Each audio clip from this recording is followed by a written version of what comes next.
Hi welcome to view point. Pawan Kalyan గారి ఫోటోకు సంబంధించి మళ్ళీ ఒక తాజా వివాదం ఏర్పడింది.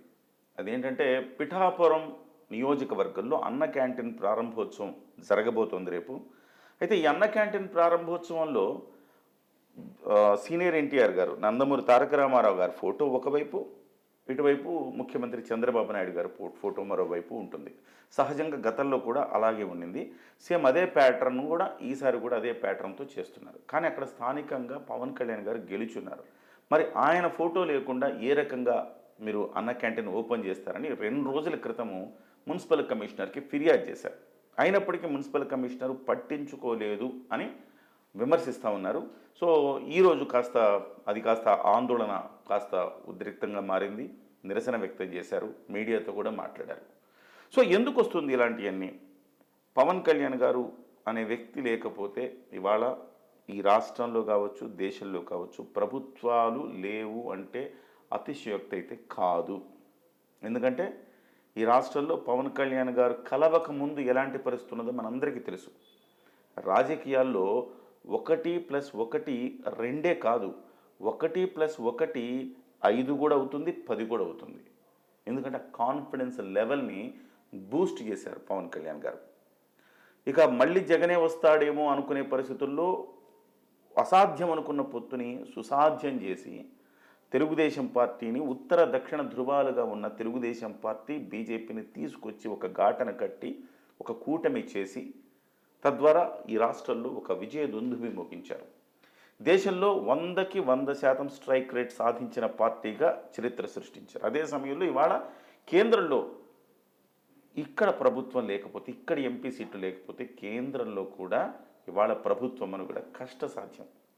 సో అలాంటి పరిస్థితి వచ్చిందంటే ఇదంతటికి కారణం పవన్ కళ్యాణ్ గారు కీలకమైన పాత్ర పోషించడమే అని మనం చెప్పుకోవాలి.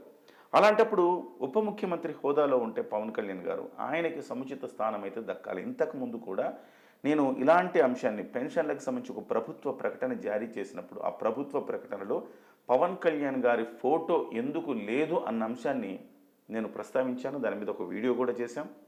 అయితే ఇది నేను చెప్పకపోయినా కానీ వైసీపీ వాళ్ళకి ఇలాంటివన్నీ కూడా ఒక ఆయుధాలుగా మారుతాయి. మారి జన సైనికుల్ని రెచ్చగొట్టే ప్రయత్నం చేస్తారు వాళ్ళు.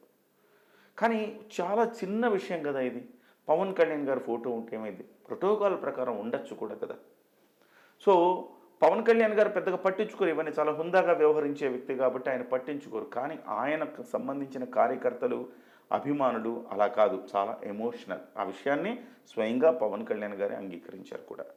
ఒకసారి మనం గతంలో కూడా మనం ఉప ముఖ్యమంత్రి అంటే మనకేమైపోయిందంటే, ఉప ముఖ్యమంత్రి అంటే రాజ్యాంగబద్ధ పదవి కాదు కాబట్టి ఉప ముఖ్యమంత్రికి అంత విలువ లేదు అనేది కొంతమంది చెప్తున్నమాట. కానీ ఉప ముఖ్యమంత్రి ఆ వ్యక్తులను బట్టి ప్రాధాన్యత వస్తుందనేది కూడా మనం గమనించాలి.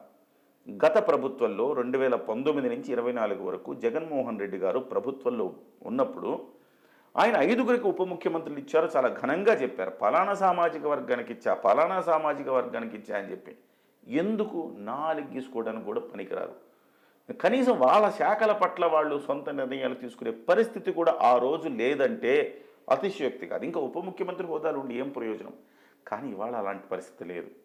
ఇవాళ ఆంధ్రప్రదేశ్లో powerful man, power star, powerful man, powerful leader Janasena అధినేత పవన్ కళ్యాణ్ గారు ఉప ముఖ్యమంత్రిగా ఉన్నారు. డెఫినెట్గా ఆయనకి సముచిత స్థానం అయితే దక్కాలి. అదే సమయంలో మనం ఒక్కసారి ఇతర రాష్ట్రాలు కంపేర్ చేసుకుంటే తెలంగాణ చూద్దాం. తెలంగాణలో మల్లుభట్టి విక్రమార్కకు అత్యంత ప్రాధాన్యత లభిస్తోంది. ఇక్కడ ఉప ముఖ్యమంత్రిగా సీఎం గారు ఢిల్లీ వెళితే ఆయనతో పాటుగా మల్లుభట్టి విక్రమార్క గారు వెళ్ళి అధిష్టానంతో చర్చలు జరుపుతారు. ప్రభుత్వ ప్రకటనలు కావచ్చు, ప్రభుత్వ కార్యక్రమాలు కావచ్చు, ప్రతి దాంట్లో మల్లుభట్టి విక్రమార్క గారి ప్రాతినిధ్యం కూడా ఉంటుంది. అలాగే మనం తెలంగాణ కాకుండా ఇటు కర్ణాటక తీసుకుంటే కర్ణాటకలో కూడా అదే పరిస్థితి. డికే శివకుమార్ గారు సో ఆల్మోస్ట్ ముఖ్యమంత్రితో సమానంగా ఆయనకు కూడా ప్రాతినిధ్యం లభిస్తూ ఉన్నాయి. మరి అటువంటిప్పుడు కంపారిజన్ వస్తుంది కదా. కంపారిజన్ వచ్చినప్పుడు సరే వాళ్ళంటే వైసీపీ వాళ్ళంటే వేస్ట్ ఫెలోసు, పనికిరాని వాళ్ళు, తప్పు చేశారు అనుకుందాం. మరి ఈ ప్రభుత్వంలో కూడా అలా జరుగుతుంది అనేది వాళ్ళు ఎక్స్పోజ్ చేసే అవకాశం ఉంది కదా. మొన్న మార్గాని భరత్ కూడా ఇదే అంశాన్ని ప్రస్తావించేశారు. నేనేమంటున్నానంటే వాస్తవానికి ఈ తప్పు ఎక్కడ జరిగింది? పిఠాపురంలో అన్న క్యాంటీన్ మాత్రమే, పిఠాపురంలో క్యాంటీన్ మాత్రమే కాదు, రాష్ట్ర వ్యాప్తంగా ఉండే అన్న క్యాంటీన్లలో పవన్ కళ్యాణ్ గారి ఫోటో కూడా ఉండాల్సిన అవసరం ఉన్నది. ఎందుకంటే కూటమి ప్రభుత్వం ఇది, కాబట్టి ఉండాల్సిన అవసరం ఉంది. అయితే ఇక్కడ కనీసం పిఠాపురంలోనైనా ఎందుకు పెట్టలేదనేది జన సైనికుల ఆవేదన. ఇది ఎలా జరుగుతోంది అంటే దీనికి ముఖ్యమంత్రిగా చంద్రబాబు నాయుడు గారు బాధ్యత వహించాలా? కాదు. ఆయన అత్యంత ప్రాధాన్యత ఇస్తున్నారు పవన్ కళ్యాణ్ గారికి. ప్రతి అంశాన్ని పవన్ కళ్యాణ్ గారితో చెప్పి డిస్కస్ చేసుకొని ముందుకు తీసుకెళ్తున్నారు ఈ ప్రభుత్వాన్ని. అలాగే లోకేష్ గారు కూడా మొన్నటికి మొన్న ఆయన ఒక నిర్ణయం తీసుకుంటే ఆ స్ఫూర్తి మీరే పవన్ అన్న అని చెప్పారు. వాళ్ళిద్దరి మధ్య, వాళ్ళ ముగ్గురు మధ్య అంత సఖ్యత, సద్భావన ఉన్నది.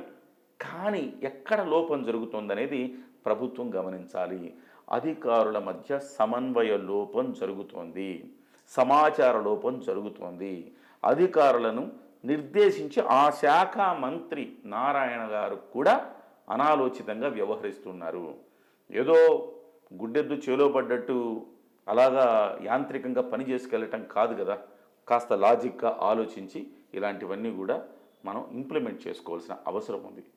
కాబట్టి ఇక్కడ అధికారులు కావచ్చు, ఆ శాఖ మంత్రి నారాయణ గారు కావచ్చు, వీటి పట్ల చాలా జాగ్రత్తగా వ్యవహరించాలి. ఇప్పటికైనా దీనికి సవరించుకోవాల్సిన అవసరం కూడా ఉంది. ఇంకోటి ఏంటంటే చాలామంది ఆలోచిస్తున్నది ఏంటంటే డొక్కా సీతమ్మ క్యాంటీన్లు ప్రారంభిస్తానని పవన్ కళ్యాణ్ గారు అన్నారు కదా. కనీసం 21 నియోజకవర్గాల్లోనే డొక్కా సీతమ్మ గారి క్యాంటీన్లు ఉంటాయని మేము భావించాము. కానీ ఆ క్యాంటీన్ లేకపోవటం కొంచెం బాధాకరమని కొంతమంది అంటున్నారు. బహుశా ప్లాన్ బి ఉండొచ్చు. అందుకే లోకేష్ గారు మధ్యాహ్న భోజన పథకానికి డొక్కా సీతమ్మ మధ్యాహ్న భోజన పథకం అని పేరు పెట్టారు. బహుశా ఆ రకంగా కాంపెన్సేట్ చేశారేమో పవన్ కళ్యాణ్ గారి ఒక రిక్వెస్ట్ని. ఈ రకంగా ఆయన ఇంతకుముందు చేసిన హామీని ఈ రకంగా నెరవేర్చారని భావించాలి. బహుశా రూరల్లో కూడా ఇలాంటి కార్యక్రమాలు ఏమన్నా వస్తే కనుక అప్పుడు డొక్కా సీతమ్మ గారి పేరు కూడా పెట్టే అవకాశం ఉంటుంది.